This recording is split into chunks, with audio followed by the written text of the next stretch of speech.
partout, victoire.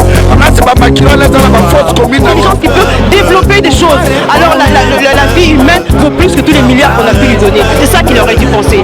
Mais la Zandu, il a un Tembe Souki, à Paris, concert aux Alara, tant que moi, la vie s'est libérée.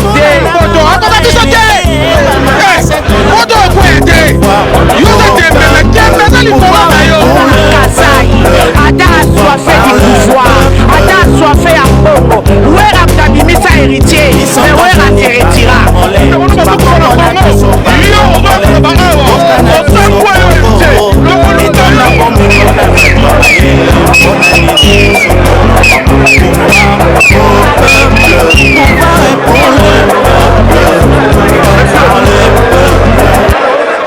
Très chers amis internautes, comme on vous avait dit sur le www.lesdescendants.com avec votre humble serviteur Yves Gendel les Descendants, et aujourd'hui on est devant l'Olympia, là où notre artiste devait prester. Jusqu'à présent on n'a pas encore la confirmation pour vous dire si réellement il va prester, mais du coup il y a déjà une manifestation de nos frères diaspora congolaise ici sur Paris 9e devant l'Olympia, et il y a la police qui joue tout au long de notre journée, comme on vous avait dit.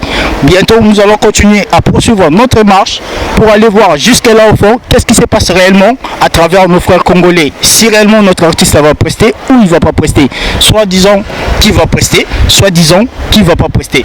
Donc bientôt restez toujours connectés sur votre site lesdescendants.com pour vous donner la suite.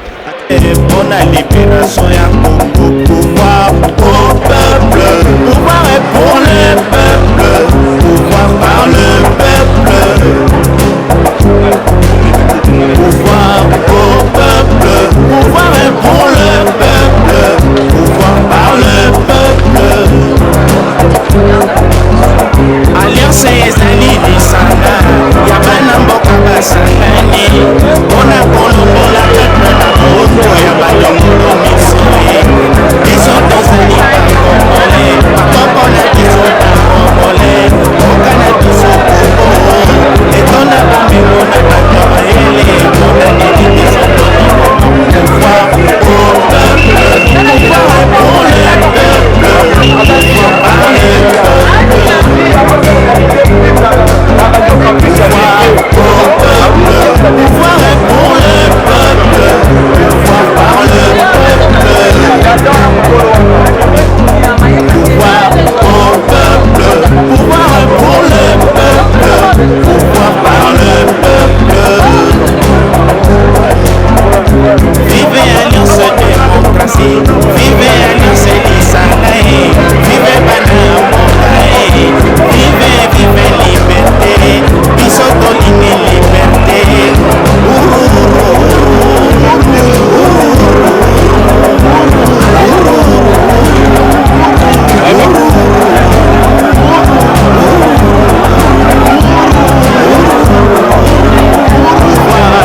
toujours devant Olympia. La communauté congolaise, il y a France et du monde entier, juste pour pas s'opposer quand on a concert aux héritiers à travers l'Olympia. Donc, on a toujours la population. Et là, ma bus est Tumbami, ma voiture est Tumbami devant Olympia et la police est là vraiment, un grand nombre.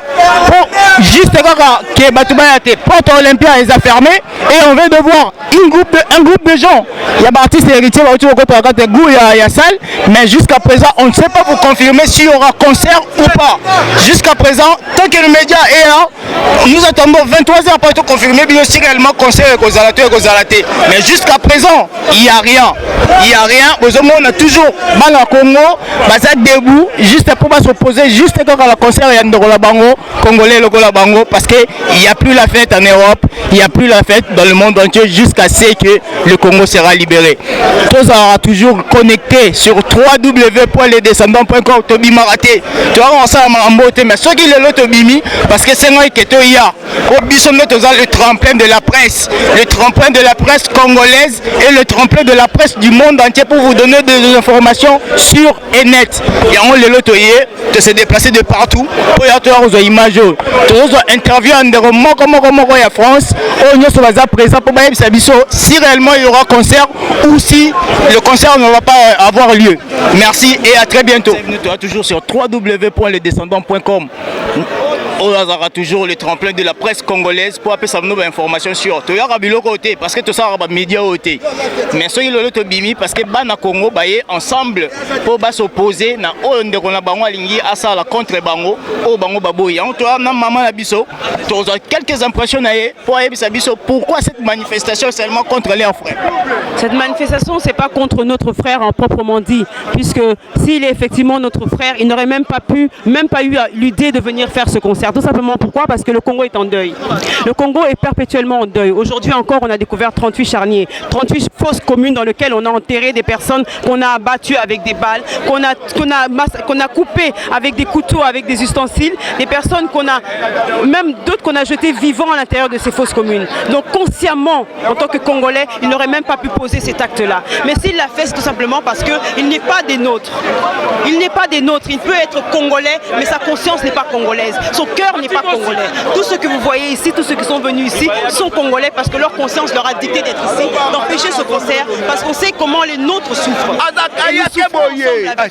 Nous souffrons ensemble avec eux. Ce n'est pas le fait d'être ici à Paris, de pouvoir manger, de pouvoir se loger, de pouvoir s'habiller, qui fait qu'on ignore la souffrance de ceux des nôtres. Non, cette souffrance-là, nous la revivons chaque instant chez nous, au plus profond de notre cœur. C'est pour ça que nous sommes ici. Est-ce que vous avez pensé au moins qu'il peut être obligé de jouer ces concerts plutôt? On sait qu'il a pu être obligé, on sait de sources sûres qu'il a même été payé pour pouvoir faire ce concert-là, on le sait. Mais l'argent n'a pas de fin. Qu'est-ce que 1 milliard ou même 100 milliards devant une vie humaine? Une vie humaine n'a pas de prix. Parce qu'avec le corps humain, on peut faire nombreuses choses. On a nombreux organes à l'intérieur de nous qui peuvent sauver des millions et des millions de vies. On a notre sang qui peut sauver aussi on a notre intelligence qui peut développer des choses. Alors la vie humaine vaut plus que tous les milliards qu'on a pu lui donner. C'est ça qu'il aurait dû penser. Donc il aurait pu refuser cet argent et ne pas faire ce concert. Parce que là, en faisant ça, non seulement il se met à dos tout le peuple congolais, mais en plus il risquera sa vie. Parce que de l'autre côté, on l'attend aussi. Ceux qui lui ont donné son argent l'attendent aussi. Est-ce que du coup, le diaspora congolais a pu trouver au moins une solution avec les artistes congolais pour qu'ils puissent revenir encore jouer sur Paris? Alors, les solutions avec les artistes congolais, comme nous l'avons si bien dit, si aujourd'hui, réellement, les artistes congolais qui ont pris part pour le gouvernement actuel avaient pu jouir de cette alliance avec ce gouvernement, c'est-à-dire qu'on leur construise des salles de vraies salles de concert, qu'on mette des studios dans des vraies salles de studios d'enregistrement, qu'on puisse avoir un vrai SACEM fort, international, qui puisse résister, combattre les autres SACEM, et que la musique congolaise soit réellement valorisée. Oui, je leur dirais effectivement, vous avez eu raison d'aller vers ce système-là. Mais aujourd'hui, c'est pas le cas. C'est pas le cas. Donc Donc ils font une fausse affaire en faisant cela. Avec nous aujourd'hui, avec nous demain au pouvoir, tout cela changera. Avec nous au pouvoir, la musique congolaise sera revalorisée au plus haut. Parce que nous savons que toute la musique internationale a été influencée par nos cultures, par notre musique, par nos instruments. Et c'est ça que nous voulons porter au plus haut. Nous ne voulons pas mettre un certain Ko, un certain Oué, un certain Kingani en place. C'est pas ça. Nous voulons que la musique congolaise soit au plus haut. Et c'est ce que nous ferons.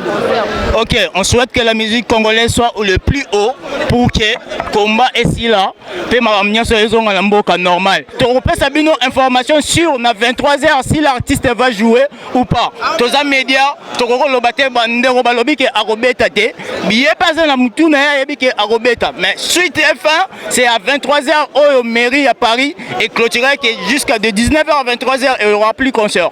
Donc tous les là, peut-être Sabino suite à Souka. Donc tous aura toujours sur le descendant.com pour tous les suite à Souka. Merci. Message Union Gogo lancé pour la minute tu es à ton porte olympique a fermé. Tu y éviter ceux qui conseillent Rosala, tu es Rosalate. Papa moi ozomona tala so mundeza limeka tourner caméra ya ba so mundeza. So mundeza lo baké concert eza mais na yebisa kiyo moto na tembe. alobaki soki obeti nga pe na tiki komba eza na Facebook donc na on continue combat jusqu'au bout ingeta bakoko bayoki to ebisa bino ke tozo continuer toujours sur le www.lesdescendants.com ah tozana leader ouais mboto monier que tiki Belgique oye awa pour juste quand on s'opposer na leki na héritier message ni ko lancer na peuple congolais oh lelo azar était sur place. Merci mingi na remercier Dieu tout puissant le créateur de ciel la terre likolo ya Césali Nzambe diaspora congolais bimaki libanda pour l'injustice lelo oyo lokumu ezonge pas Seigneur Jésus-Christ RDC le roi du Congo lokumu ezonge pas ya papa Kimbangu na papa Lumbumba na Chebeya Armand Tungulu Floribert Chebeya bitumbo eza mpona ba martyr nyonso ya Kasai awa tozobundela Congo lelo oyo tokumisi Nzambe victoire ya munene ezwami bayaki na tembe bakutali nango donc na moment oyo tozosenga unité ya biso tout to contrôler totika na 4 mois 5 mois toluka ndenge nini ya kodegager batuchi lelo oyo tozosenga kimia ata motabeti nga abominga pas de problème bolimisa bango baza bakote bazo beloko bazo sala te notre objectif notre mission diaspora congolais bamakilo ezokufa na Kasai na Beni partout victoire place bamakilo ezala ba fausse commune na Kasai plus de 87 fausses communes ba remettre diaspora tout donc na remettre bandeko à France na ya Paris na bandeko ba uti Espagne ba Belgique partout Allemagne Angleterre unité ngana ba moninga na otamola na dafalga pour la big Nzambe na zoya mais victoire omona akita bokechu premier état artiste congolais o bisonya soto yebi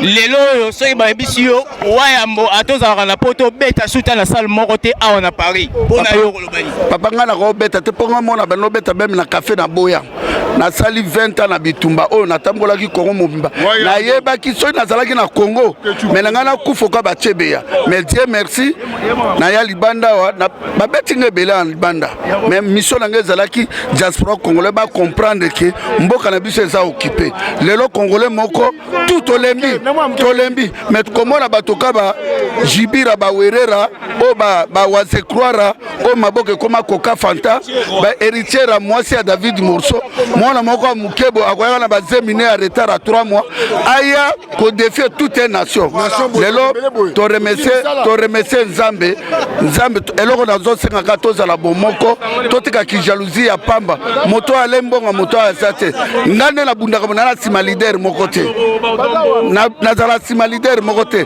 mais na sangisa bato nazo sangisa bato basanga po lobi to atteindre objectif soki na lakisi bango makambo nazo sala na se na ko sote po lebi ki bataner batebele basali aw mais na remercier grande victoire o esalemi mais lelo bokechu premier ministre la culture et art na Congo non lelo musique ezonga non pour le moment on a besoin victoire et Zouama o bande ko na biso bazwaka le 4 janvier 1959 après bitumba ya bandeko na biso 20 ans ne toala to ba esclave ya on azolo ba ke peuple ya ndenge nini peuple nini bo balingi ka plaisir donc il t'a moko boye na vie à moto il faut quoi arrêter ba distraction ya ngol donc to na ta ba postete to bundanano jusqu'à la victoire.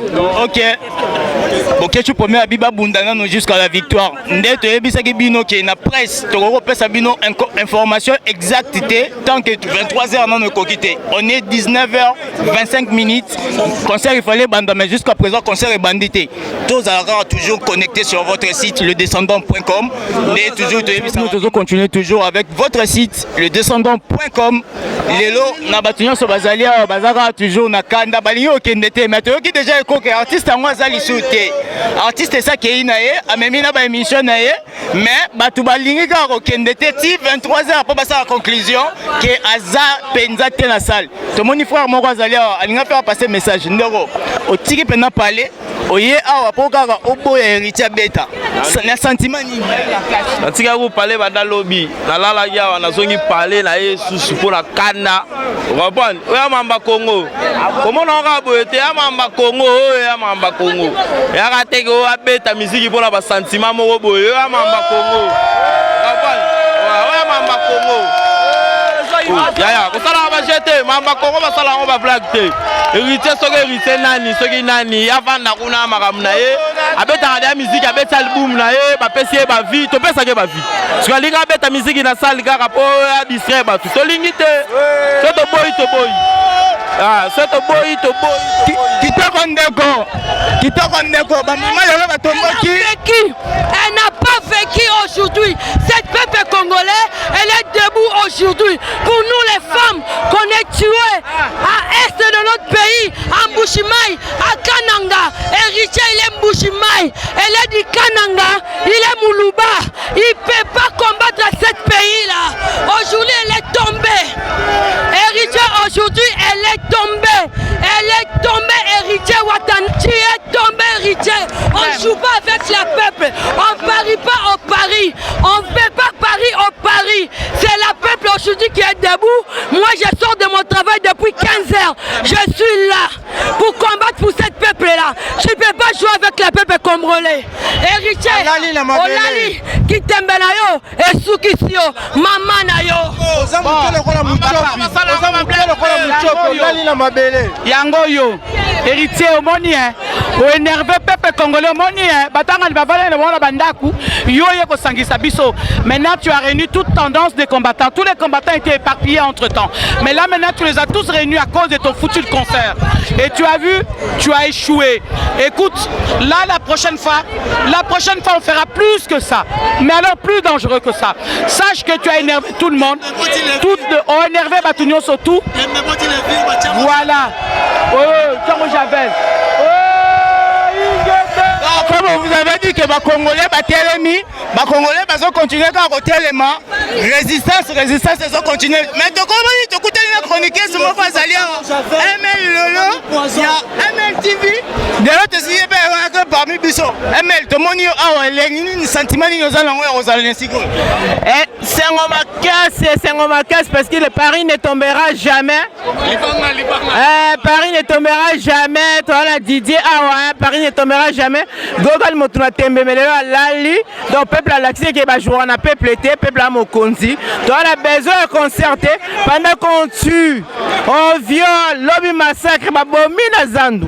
Les là, on a Tembe Souki, on a Paris, concert aux Alarate, tant que Mora la Bisse s'est libéré, tant que Mora la Bisse s'est libéré, on a pété la Congo, Massano Zade, on a Day. Donc, Gogan, Alali, Moutona Tembe à Kouei.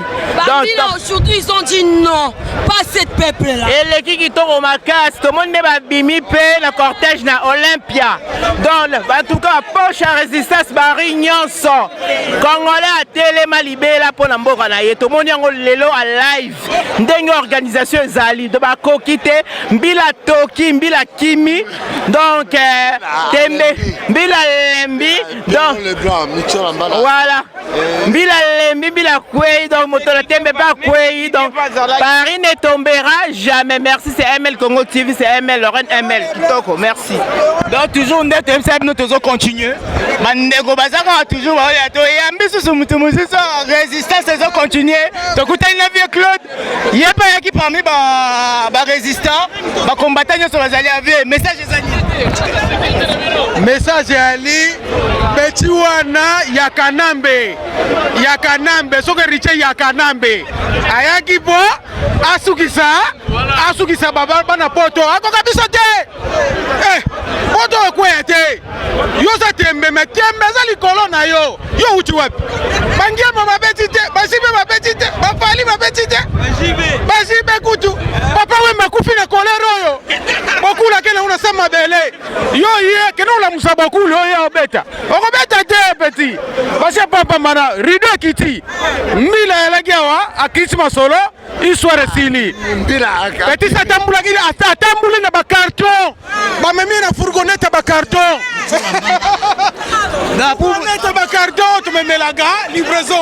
pour vous dire au moins que conclusion la biso a toujours on a 22 ans dans la carabino qui est au web sabino pour médias on transmettre un message de quitté sans qu'il y ait la confirmation. Selon le rumeur, l'artiste n'est plus dans la salle et ça zone in hôtel. Bientôt, tu repasses sabino conclusion tout le monde dit maman maman on est razar ane loko ni alinga loba maman. Alors au boy moi na au boy tabeta concert problème. Parce que situation sur les kalamboka toi na tante musique beta ngalo na sepeka victoire pour moi benga la victoire voilà donc beta na ye merci ma pour le moment non voilà. Nous allons continuer toujours d'être sur le www.lesdescendants.com avec Yves Genda. Les descendants, nous allons passer à Bino, information la Bino. Oh, Bino, vous avez dit non, bientôt vers 22h, vous allez image à 23h30, au plus tard à minuit 15, vous allez image sur votre site, le www.lesdescendants.com. Nous allons continuer toujours aux informations partout pour conclure bientôt. Il est encore 20h45. Non, toujours suite à Soukate. Merci tout le monde que la population, la police, comme d'ailleurs se barrer, moko, camion kende, mais bah y a toujours bazaka, baliga kende te, tous en abino toujours connecté, tous en toujours nabiso, tous continuer, tous en ba maman, na ba jeune fille, bah peut-être bah y a qui concert, mais le quoi bah y a koutani la résistance, peut-être bah romatate, on se quoi toya, tous information nabino, si réellement bah qui concert, bah y a sabiso so bah qui concert, to bah qui concerté, y a on te montre déjà maman a dans les bosso pemben nabiso, maman y a bisabiso et l'oroni n'y a que ça là. Papa Ngasonae Alelo, je suis congolaise, sans congolaise, Toye Kobunda pour Namboka Nabiso. Motokwa héritier, jamais qu'on défier tout un peuple comme ça, comme quoi il y a Anapoto. Au moment où Toloba jamais va concert aux Anapoto, mais héritier a défié peuple congolais. Il y a un Toye Boye, Toye concerté, Toye juste total isa héritier, Ouattara, ce qui Ouattanakani, qui concert. Exacté. Il a raison la biso ba maman to vandi ano mon biso boye to eko bunda pour le vendre la biso do kufara tous les jours. Et puis ce qui est bizarre, héritage à Muluba. Bato bazo kufa na Kasai. Bazo violer ba maman na Kasai. Bazo boma bana na Kasai. Ata assoiffé du pouvoir, ata assoiffé ya mbongo. Ouera mtabimisa héritier, mais ouera se retira. Sera bête en États-Unis, bête en parité. Mérita Lingi a défié Paris. Tolaki c'est que biso ma Paris, Tozali. Et à Paris, on ne parie pas. Paris ne tombera jamais. Ingeta. Maman monsieur Aza awa. Hier aga na posa loba. Maintenant yo ke bimise loro moko boye. Maintenant na yebika lela héritier tellement fort. Pour yo ka musique na parler. Pour ça na DVD na yebika ke a télécharger banzam na YouTube. Maman yo oboyi artiste préféré na beta lelo. Na sentiment nini wana? En tout cas papa na yebia tanze momoko héritier wana ozolobate. nayebi ata kombo donc kombo wana solo bana nayebi yango kutu te nga nayebi héritière Wakanambe nayebi kutu nzembo moko te ya mwana wana donc désolé tant qu'ils ont participé à la résistance du peuple congolais en Europe, si une solution n'est pas trouvée pour que les artistes congolais se produisent dans la salle, dans spectacle en France et à travers le monde entier. Papa, solution est à partir du moment où Bango va soutenir gouvernance illégale, on tient surtout à illégalité depuis le 16 décembre 2016. Donc depuis le 2016, tout a été congolais surtout a été gouvernement et ça gouvernement il y a glissement. Est-ce qu'on va tenir compte que les artistes sont apolitiques? Apolitique aussi longtemps que collaborer avec Bango. Donc on la politique là collaboration à terme. Collaboration dans le sens que tu qui très bien que moi il fallait bêta awa ce qui peut hériter wana à collaborer qui na mutuana ouais zakuna illégal mais on a dit que héritier n'a aucun mot à travers le gouvernement congolais aza na qu'un simple artiste mais nazo défendre été je suis du média naza lokola mutu aza une église au milieu du village donc nazo pesa bino juste information nazaka na katikati entre les combattants entre les artistes yango ngana lelo Yves Ganda les descendants pour la même information maman a lobby que héritier a collaboré avec le gouvernement na sens ni na lobby na sens ni makambu o bango basalaka na secret makambo basalaka à huis clos yo yebitenga pe na yebite ne tomoni police française et s'est mobilisée awa et saluer le remonté et interpeller c'est que le gouvernement a financé moi na pas bêta allez police a fait l'état. Je ne confirme pas mais maman le dit que le gouvernement congolais a financé qui déplacement héritier et n'ab artiste n'est pour se produire en Europe. Ça reste à vérifier. Donc tu continuer toujours dans l'interview na biso to moni maman moralati Congo. Aza mwana mboka. Sikoyo symbole rolata drapeau pour nayo et lobini. Symbole est la kisake dona congolaise. Na bundela mboka na ngai. Na uti musika na province na eka rapon héritier. C'est ça. Pour héritier. Pour abeta te. Non, BMT. Na yebi atante moment héritier te. Pour tout muto abimisa ye. Azanga ke no respect. Donc aza orgueilleux lolendo, yango epesi batu nyoso kanda bangi même pas ba combattant. C'est ça le problème. Donc ba maman balingi ka témoin na bongo beta. Na yebisa bino ke no pesa bino confirmation na 22h pour na yebisa bino si réellement l'artiste va se produire ou à se produire. Selon le rumeur, l'artiste n'est plus dans la salle ainsi que son orchestre basé vers l'hôtel, mais ça reste encore à vérifier. Otope Sabino suite Yasouk en fait. Restez toujours connectés sur votre site ledescendant.com. À suivre. Très chers amis internautes, Neto Sabino toujours on est sur le 3w.ledescendant.com. Il est 22h sur Paris. Bandego Tissiko Bakei Karaté. Balinga pena ke base la 23h ba mon la pena que l'air artiste atikali ko beta te pour bazala satisfait na posa motema balaki nango lelo ya ko s'opposer contre concert naye na salle de spectacle aux arena Paris bisonyo soto yebi na Olympia. Notre frère héritier Watanabe atikali ko prester jusqu'à présent dès qu'on a eu ça bino qui n'a pas sa information à 22h pour confirmer que le concert n'a pas eu lieu na salle Olympia que notre artiste a presté neto ça nous toujours média eza eloko basala normalement sécurité média eza eloko to l'équipe oya oloba information à Lukuta tozaki wana poto pesa nos confirmation depuis 17h qu'on était là présent sur Paris 9e que Ndorolabiso total à Soka Robeta to Sibino que notre frère a presté na salle to ben Olympia ce n'est pas Robeta te to Sabino que a Robeta te na minute to ngito conclure notre émission pour vous dire au moins que notre artiste n'a pas presté et son orchestre héritier Watanabe a bétité na orchestre na salle il fallait se produire dans Olympia. Donc il est temps que le peuple congolais lelo aboyi que musique betaka lisusu artiste na biso prestaka lisusu na mboka oyo et à travers le monde entier compte tenu que mboka na biso eza na matanga, il y a encore des tueries timokolo ba tueries on est aussi là ndeto oyeba réellement selon eux balobi que dans 5 ans les musiques ko yozonga na Congo. Et on a clôturé l'émission EET, ni tranche EET, sans que je puisse remercier la personne qui est derrière la caméra. Nikitashi, God Love, My Boss,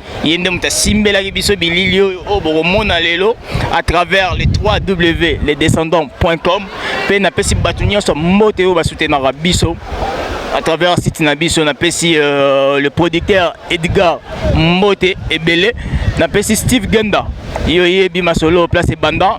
Jamoule Kanza Bob Mobeso Orbrit tozaka toujours tosala musala o nzamba pesa rabiso o peut tanga na classe yango to exercer na sika o yango tozo pesa batu tout peuple congolais nyonso na bato ba soutenir rabiso le 3w.lesdescendants ba mbote ebele na bato nyonso basala na biso Big Up Mado Chako au Prat d'Afrique na bien encore Mado Chako le Prat d'Afrique la Venus de la RD Congo et Moko Michel Coach yoyebi masolo ndenge kendara na fololo Verlege Kanza yoyebi masolo ndenge kendara na batu nyonso ba soutenara Yves Genda les descendants. Tous vraiment la victoire pour le peuple congolais va se déplacer qui est belé ainsi pour s'opposer na frère na biso héritier. Yango wana mona ke bazo festoyer bazo sepela que le concert n'a pas eu lieu. Yango to continuer toujours ko pesa ba mbote la biso na Franklin. Ah Franklin yoyebi masolo ndenge banda ozalaka na biso tranche na toujours te rappeler que tranche na toujours il faut ya ko animer yango sur le 3w.lesdescendants na pesi ba tonyo so balandaka biso de loin ou de près ba mbote na bino ba bonne soirée na bino ezanga toujours ya bino Yves Genda les descendants na bimaranga toujours pas en battre le so na ndimi obima na image parce que c'était vraiment très important ya ko luka kozwa ba image oyo pona ko servir bino ba bino bolandaka biso na musika. Bobotala, comment ça s'est passé sur Paris si réellement notre artiste avait presté. Mais jusqu'à présent, artiste la biso a bétité. Ndeto ebisa bino tokoza tina suka soka robeta tokoloba. Soka robeta pete tokoloba. Na minito a bétité. A bétité yango to ko yebisa bino ke a bétité. À suivre à Torotala là-bas peut-être à Robert Rasusu un jour ce qui peuple congolais a décidé parce que voilà que la voix du peuple c'est la voix de Dieu. Tant qu'au peuple a télémis à Boy, donc certainement il n'y a rien qui va se faire. Donc restez toujours connectés sur votre site lesdescendants.com. La Rabino, la Rabino, et ça aura toujours les informations vraies. Votre site lesdescendants.com, le tremplin de la presse. Merci. Pouvoir au peuple.